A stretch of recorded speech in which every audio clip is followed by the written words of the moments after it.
Thinking of all my friends in Indie Coffee Coalition, just thinking about the hundreds of thousands of dollars we've saved coffee shop owners just like you, who are not franchisees, who are looking for deals on their frat mix and their energy drinks. Why should the franchises get all the deals, right? Indie Coffee Coalition was built with the idea of saving you, the little guy, tons of cash. So if you're a coffee shop owner, you have 1 to 3 coffee shops, and you're serving blended drinks or energy drinks, we can substantially save you money and keep more money in your pocket. Set up a call. I'd love to talk with you. Indie Coffee Coalition, keeping money in your pocket. What I'd really like to talk about today is tech. How deep do you go into it? And we're going to call it the Tale of Two Cities, because I think that there's a really fun comparison that we're going to compare here and talk about avatar and talk about who exactly you are serving and how that should probably dictate your tech. Welcome to the Coffee Experts Club, where we discuss all of the insights, expertise, and drama that goes into making your passion your profession. Our hosts, Aaron, Ben, and Drew, are 3 coffee experts who have taken their coffee experience and turned it into true expertise. They have consulted with major coffee brands throughout the United States and beyond, providing operations expertise and growth strategy for drive-thru openings, multiple locations, and everything in between. So brew yourself a cup and hang out a bit with the Coffee Experts Club.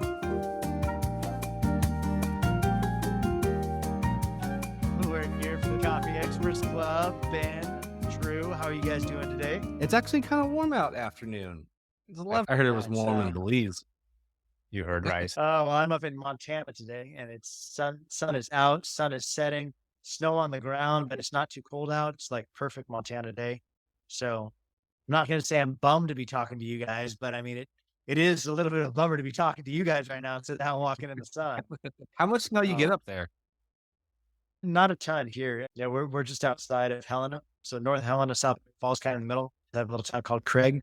And, so right now there's probably 6 inches on the ground. So it's not too much, just enough to be snowy, but not like you step into it and you're up to your knees. I heard that it gets so cold that it doesn't stick. It just blows away like dust in the wind. It is true. There's a lot of wind that comes to the canyons. I do think that helps for the snow not to stick around, but I bet it's cold as frick as a result. It's funny. Anyway, gents, we could talk weather all day long. Last week, we got to interview Jerrick Gillum from Swig, and second time we've had him on the show. Always a great thing. Jerrick's a guy we've got to know for years now, and I've got to see, I've really seen it. We all kind of small talked after Jerrick got off the call last week and just about how much we've seen him grow, like as a leader, how much we've seen him grow in character. And, I was really even grateful to hear him talk just from a humble place of not always doing it right and having to go back and apologize for things and seeing a need to change from ways that maybe he's led in the past into things that he does now, which I thought was really cool. But one of the things Jerrick really hit on was tech. And on the Experts Club, we've talked about tech a little bit in the past, and I know Drew, talking about Human Being and some of the franchises that you've been in the middle of Human Being. We've talked about some different platforms, different people use different things. We talked about Toast, which is what Jerrick uses. We've talked about Square, which is what, a lot of our copy history has come out of. We've talked about Touchpoint. We've talked about several different POS systems in the past. But I know, Ben, you were saying when you were there, you were really impressed with how deep they've gone in tech, a real different way than we've seen up to this point. Maybe you want to just catch up our listeners in case they did not hang out with us last week, didn't hear Jerrick talk about it, because what I'd really like to talk about today is tech. How deep do you go into it? And we're going to call it the Tale of Two Cities, because I think that there's a really fun comparison that we're going to compare here and talk about avatar and talk about who exactly you are serving and how that should probably dictate your tech. So maybe, Ben, just give us a quick snapshot of what you experienced when you went into Jerrick's newest location. Yeah, it was beautiful. Like, it was digital menu screens everywhere. I mean, they're 2024 to a T. Like, he definitely did his homework on everything that you could do. When you walk in, he's got digital menu screens that are rotating between what's on the menu, what's a special for the week or the month or whatever it was, highlighted menu items, super just bright and vibrant, really catch the eye, very easy to figure out, this is where I'm standing to order. Had the POS order, giant order screen on the wall. I mean, just about like every other fast food is doing right now, where it's, if you walk into a Taco Bell, you've got your, or any other restaurant, you can order yourself. He's got QR code to order at the table with table numbers. That was crazy.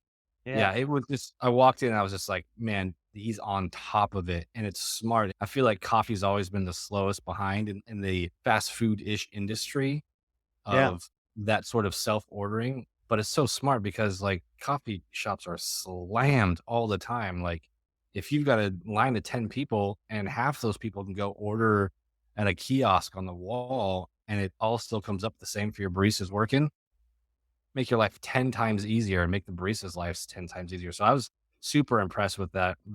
I was taking a peek behind his bar as they were working, just kind of looking at their POS screens, their order and their ticket screens, and just kind of trying to look behind the veil as much as I could. And it was slick.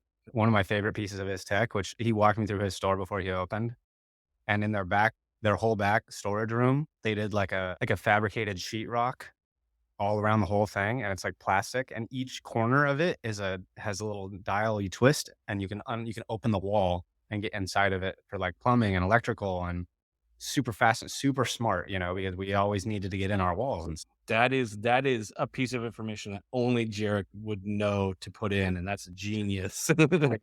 super smart, bro. And like it's like a twist and lock. Dude, that's such a good idea. So yeah, his shop is super great. I tried to take a peek behind the curtain of the coffee shop and just kind of look behind the bar while they were making drinks, and their ticketing system, their POS screen, like everything is set up.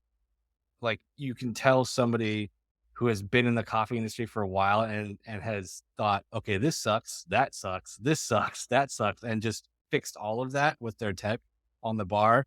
I was like, dude, I walked in, I was like, I don't know if you could set this up any better. It was so efficient from their ordering to the drink drop off. Like you can tell there was a lot of thought that Jerrick put into that place, and a lot of experience that he pulled from and sort of building it all out. Yeah. So, I mean, as Jerrick was talking, I felt like, Drew and I are very close. Obviously we own a business together, Coffee Dealers Milestone in Belize. Drew's down in Belize right now. And I felt like I just know Drew so well. And I felt watching Drew's face, I felt like it was almost like a personal offense almost of like what we don't have in compared to what Jerrick was displaying, because obviously, man, you see all this tech, you see all this exciting stuff. And I think anybody that enjoys tech at all in the slightest, you're like almost immediate FOMO or like immediate jealousy or almost immediate, like, dude, what? They're doing that. What are we going to do? You know what I mean? Almost like it's like a challenge over what we do. But the reality is down in Belize, there's just no way. Like even if we've shared with it on previous shows, but there's no POS system that links up with the credit card systems down there. The Belize bank has the whole thing locked down. So that means any POS solution you put together, you're always going to have to take that transaction back to a manual, old school credit card processing, Z out your credit card machine every day and match it up to the day report that comes out of score. We were talking about before the show started, like 1986 meets 2024. Like it's like the technology is like, it's a big difference. But I also think even if we could have all that tech, I don't think it would work in Belize for the avatar. It wouldn't work in Belize for, the kind of customer. So I think people listening to the show today, maybe you're listening to tech and you're like, coffee's always kind of been known as like the slow tech curve, or maybe that was you, Ben, that said that was kind of slow on the curve. Okay. So where are my customers coming from? Like Tri-Cities, more stuff is building there. More and more hubs are coming out of there. Like there's more and more building that's happening. Obviously you have Hanford, you have all the things there that like make it kind of a mecca of that Eastern Washington area, which how that made you feel, the jealousy that raged through your veins, but also the realization of at least a different avatar. Well, I was a little bit jealous, that's for sure. And I think that comes from a place of doing all the heavy lifting for so many years and then starting this and seeing the huge hill that we're going to have to climb. At least we know it's a hill, back at Roasters days, we just were stepping and the steps got harder and then we looked back and suddenly we're up a hill, so a little bit of jealousy, I suppose, but not to take away from the beauty of this place. A lot of it is because it doesn't have those things. I've been here quite a while now. We've been open just over a year and I've been back and forth for a good majority of that time I've been here, and it's missing so much tech, it's missing so much of the like fast paced lifestyle, and the tech provides environment for that fast-paced lifestyle, and that's just not who we're serving here. That's like San Ignacio is just a large village, and it is amazing, and it's beautiful, and the people are beautiful, but it's different than the type of person we're going to serve, in Tri-Cities.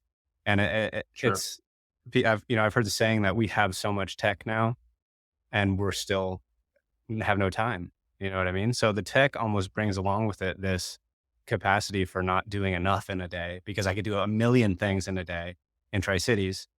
And it's like here, I'm like, oh, I'm going to go make coffee for a while and maybe do my laundry. And that's like the whole day, you know? So a very big contrast between like what is a lot of work, you know? And so, yeah, there's a little bit of FOMO, I suppose, but I wouldn't trade it. And as you touched on a little bit, Aaron, I actually met with a banker lady yesterday, and she's trying to get us to sign up for this thing called eCash, and it's eCash. Like you got to get used to the lingo because at first you hear it and it's like, oh, I use too many syllables for things that they just use one syllable for.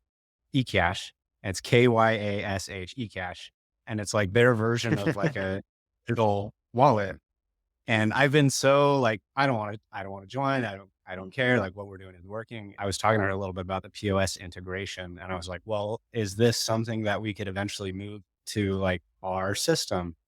And she said, oh, I'll pass it up the ladder, but I know that the ladder is of infinite length from where I'm sitting. I'm not so sure how long it's going to take to reach the top rung, but there's so much tech that just wouldn't work here. And not just because the systems aren't built for it, but because the people don't necessarily want it. It's like, I remember when we started running orders in West Richland and the customers were like, what do you mean you're going to come get my order at my car? Like, I want to come to the window and talk. And here is a very similar experience where it's like, we don't really have cars necessarily that we take orders from on the island. It's a lot of golf carts. And it is a little bit faster paced there, but at the same time, it's like even if you can call it drive-through tech, that technology is brand new. And so we're introducing that to how that's working. Like we had to put entry and exit signs because people were coming in the wrong way. And it's, yeah, for us, it's funny, right? Because we grew up with a McDonald's, Taco Time, That's or right. Taco Bell, or everything. And here it's like, there's never been a drive-through. And one of the biggest things they said it has brought is not having to look for parking. And in the city of San Pedro, it does get dense, it's really hard to find parking sometimes. And even if I ride a bike around, there's not enough bike racks to park a bike. I can't just leave it there because it might ride away on its own. I mean, the tech is just lovely, the things that we can do. And Jerrick is on the cutting edge of it. And I'm on the sidelines cheering him on and excited for what he can do. But there's some things, and we're on our way there here in Belize, I think, but it's not for another couple decades, before we could even think about what we're doing. And it's the systems that we're teaching the baristas here. They didn't know what a barista was when we started. So that is new. That's new lingo. It's all new.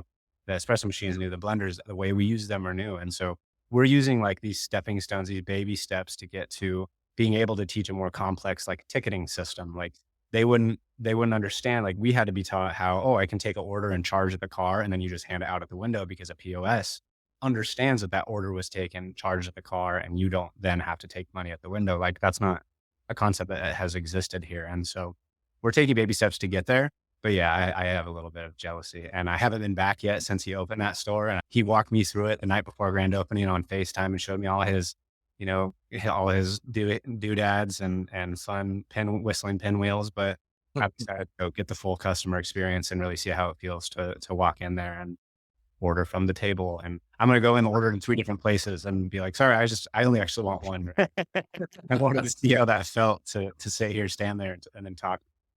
That's a great point that you made, that just the island life customer is completely different than the suburban mom who has to make it to drop her kids off at school by 8:30 and is like pulling into the parking lot at 7:20 or 8:20, whatever it may be. Like the tech is great, but that's just because like we have been trained to want our drive-through experiences to be near instant. And you could blame the tech. The better it gets, the faster that we want it. We're like, oh, my coffee took 30 seconds last time I was here. Why isn't it taking 25 seconds today?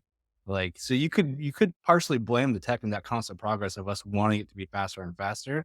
But that's so completely different than, the island lifestyle where it's like, dude, I got nowhere to be today. I'm on vacation for the next 4 weeks down here at the beach. Take as long as you want. So I just want to come and shoot the shit, right? They just want to come to the window and talk and pull. So the faster car time is actually not the thing you're targeting. I think we're bumping into is obviously fast coffee is what we do, right? We're not a cafe. We're talking about a couple of drive-thrus. And everybody's shooting for a fast car time, right? That's what makes drive-through make sense, right? That's the business model. That's how you make money, is how many cups can we get through in an hour? How many customers are we able to serve? But I will say, I do think that where I could foresee technology really having a problem with coffee is that you do begin to lose the craft, right? And I do think that's what you see in Starbucks, right? When you're no longer pulling literal shots, when all you're doing is pushing buttons, because the tech has gotten to that point now, where all the pieces that go into the grind of the tamp and all the pieces that go into making a craft cup of coffee, I think if you Yep. make that too fast, you do lose the beauty and the art too. Coffee does still remain in my mind that beautiful piece where you're watching somebody make something for you that's a masterpiece. They have to know how to steam the milk perfectly, and they have to know how to pull the shot perfectly, or otherwise it's going to taste substantially different. In my mind, that is what I love about what we do in Belize. Is there still is that time to do all those things. Drew has set it up in a very analog world that really appreciates the analog.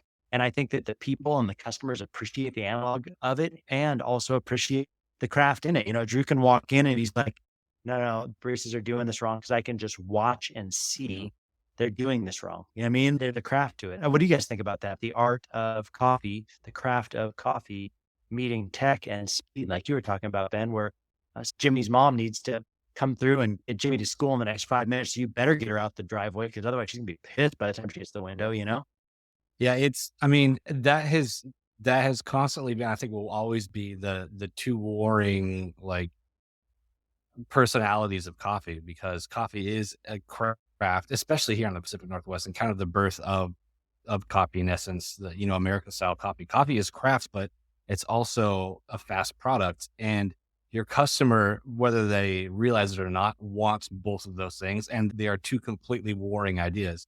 Your customer wants a craft product, but they want that craft product immediately. And those two things just cannot exist. Like, one will always be more than the other. I mean, if the customer really wanted something fast, we would just have coffee vending machines everywhere. And we would only have gas station coffee.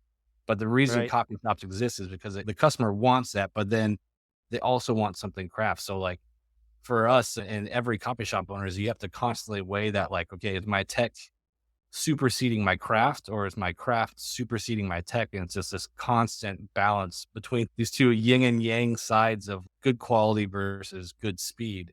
You'll never have those completely equal. There'll always be a winning side. And I think, when you can, it's great to have good quality and have your good quality be a little bit better than your good speed. But at some points, especially here in the US, speed sometimes supersede quality. I mean, there's a reason why Starbucks is so big, because their speed supersedes their quality a little bit. And there's a reason why places like niche cafes exist, because their craft supersedes their speed. And it's just kind of what is the customer today? I do think you have to know, who is my avatar, who is my Yep. ideal client, who am I targeting, what am I here to do? Am I here to really focus on profit? Am I really, all of us have to focus on profit, right? Because otherwise it's a hobby, and hobbies don't make money, and you need to be able to make money what you do. But I will say you can make money if you nail your niche. And I think sometimes the danger can be if you don't know what niche you're going after, and then your customers are confused when they come in. And we've all been in those kinds of coffee shops where you're like, what's going on here? You know what I mean? Yeah. Yeah. And I mean, I could see the argument for either way. There's a compelling argument for either side, because I remember when we introduced puck press, that was new tech for us. And I was like, I don't get to tamp anymore. That's a whole part of what I do as a barista. You're removing the "ta" in barista. I'm just a barista now. You're slowly cutting off letters of the word that is what we do. And then it's okay, but now we don't have to worry about inconsistent barista tamping, which I understand. Or finally, it's now we're introducing autovolumetric machines, or now you just push a button, and it's now you're taking out all of the know-how of, well, you don't really need to adjust your grinder anymore, or you don't really need to dose out your espresso machine anymore. And all of this, anybody who has had their hands in a machine knows what I'm talking about. When your barista calls you and they're like, oh, the shots are this way, but it's all weighing out properly. And you're like, oh, well, you just need to adjust this, or that. And then if it's none of those things, then you need to check, deeper and deeper and deeper. And that does take a lot of your energy. It takes a lot of your mental capacity. And right now, the age that I'm at, the length of time I've been doing it, I'm excited about it. But me in 20 years, if I'm still doing this, if I'm let's get the new highest tech puck press and let's buy that, automatic espresso machine, so I don't have to keep teaching this stuff. Because when it comes down to it, most of the people who work for us aren't going to do it forever. which means this information needs to keep coming from a source. And that source is going to be whoever's at the top, and they do get tired of it, get tired of teaching and problem solving. And then it can always, you can always learn new things. So I see the argument for the tech side, but there is you can't argue against the passion for the craft. And that's kind of what we have right now, is me excited when I finally fix something. And I talk to my tech buddies about it, and they're like, oh, that's what the problem was. Of course that was what was causing that problem. There is the craft side of things, which is a lot of passion. And then there's the speed side of things. I remember days we had a garage door on the end of the building and we do a deal day. We closed off the front door. We opened the garage door and people flooded in, and we had just more customers than we could possibly serve in a humane fashion. And so we took our sauce bottles off of, or we took the lids off and we put them on the back stock bottles, the big fat, liter bottles. And we were just, pumping out from that. And so when you're faced with, an amount of customers that you can't spend that much time on, I understand introducing that type of tech, or you inevitably get complaints, or you just have to oversaturate the market where there's, one of you down the street that they can go to if the line's too long. Yeah. Yeah. I mean, let's be honest, especially in the coffee world, the speed is what drives profit, right? Because like you said, Aaron, the more cups you can get out in hours, more dollars that are coming in. But I mean, the passion of the craft is what drives the product. It's this push and pull of the horse in the cart. You can't be so fast that your product suffers because then you'll just have no customers, period. But you can't be so slow that you're not even being able to pull it up colors in an hour. So it's it really is you have to, as a coffee business owner or operator, you have to decide, okay, what is the perfect balance of tech that's going to meet my customer and what they're looking for? Is my customer just looking for a gas station? Because there are gas stations that serve coffee that are slammed all the time with truckers, because the trucker doesn't care about the craft. He just needs something in 30, 20, 15 seconds. And there are also coffee shops in cities that don't even have drive-thrus that are slammed all the time because they've got a bunch of 15-year-ago hipster me's that only come and walk down there every morning. So it's definitely meeting your customer where they're at.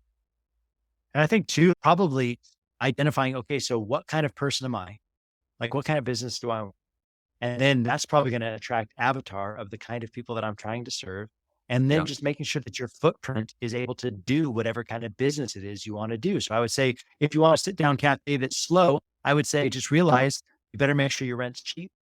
You better make sure you realize that you're probably not going to have a lot of labor, or if you do have a lot of labor, it can't be expensive labor. So you have to have income from something else. Maybe it's a retirement project where you're not going to have to draw a bunch off of it, and you can hire young kids and teach them your craft and then let them be the ones that serve. But if you want to be the one that serves, then you might have to size down your lifestyle, because you're probably never going to be rich owning a cafe that's going to be slow serving coffee. That's just not the game, And I think that just really identifying what kind of business is it, A, that I, Aaron O'Vivian, want to run, want to own, want to have, and then B, what's the kind of client that I want to create an atmosphere for? Because like you said, Ben, you create the atmosphere of the person that you're going to draw.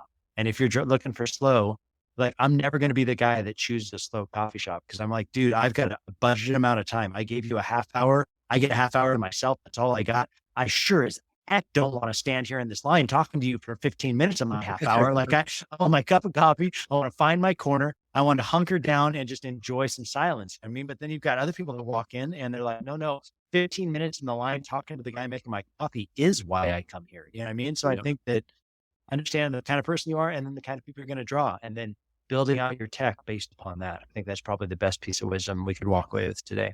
Love it. Cool. Well, boys, great having you guys today. I know we bounced some tech of our own today. So I definitely am grateful just for you guys and coffee experts and getting to chat about something that we all three love and that we all come from a little bit different spot and are able to interview amazing guests like Jerrick from Swig last week. If you're ever in the Tri-City areas, we definitely suggest you go by and check out Jerrick and Swig and just the awesome things they're doing there. And we'll catch you next week on Coffee Experts Club. Thanks so much, Drew. Thanks, Ben. Thanks, guys. See you guys. Thanks so much for joining us today. For those of you who are looking to become a coffee expert yourself, we offer an incredible, thorough training online for opening your first coffee drive-thru at www.myfirstdrivethru.coffee.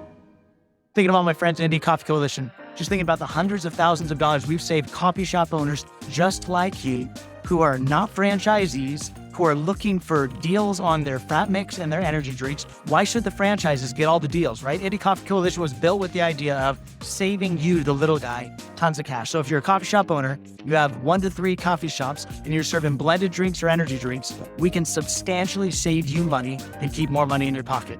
Set up a call. I'd love to talk with you. Indie Coffee Coalition, keeping money in your pocket.